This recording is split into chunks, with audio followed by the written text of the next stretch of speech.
मध्ये हिंदूंचं सरकार आहे. सध्या तिथं प्रयागराज इथं कुंभमेळा सुरू आहे. मात्र हिंदूंची लूट सुरू आहे.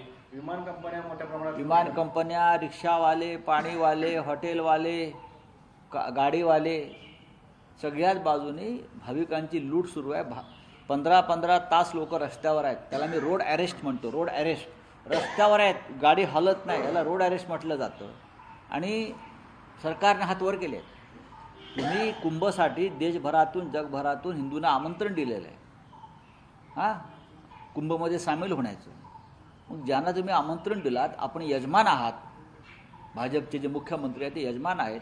आणि यजमानांनी पाहुण्यांना कुंभमध्ये आलेलं असं वाऱ्यावर सोडलेलं आहे.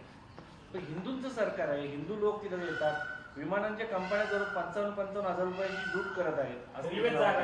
रेल्वेत जागा नाही. लोक हिंदूंसाठी मतदान करतात. हो, पण मतदान करणाऱ्यांना पण थोडं असं अक्कल आली पाहिजे. हे कसं मार्केटिंग चाललं आहे राजकीय. कुंभ हा राजकीय सोहळा झाला.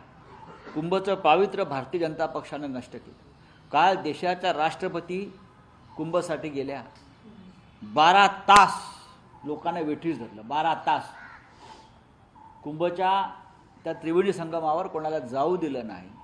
बोटी बंद केल्या, वाहतूक बंद केली. 12 तास किमान 3 ते 4 कोटी लोक तिकडे होते. 12 तास लोकांना पुढे येऊ दिलं नाही राष्ट्रपतींच्या स्नानासाठी.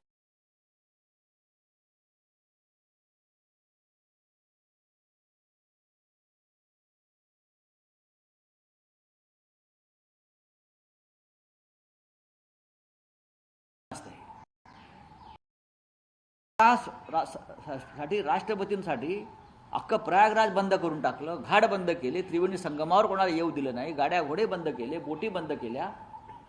हा काय कुंभमेळा आहे का? शिंदे सेनेचे खासदार उद्या प्रयागराजला जाऊन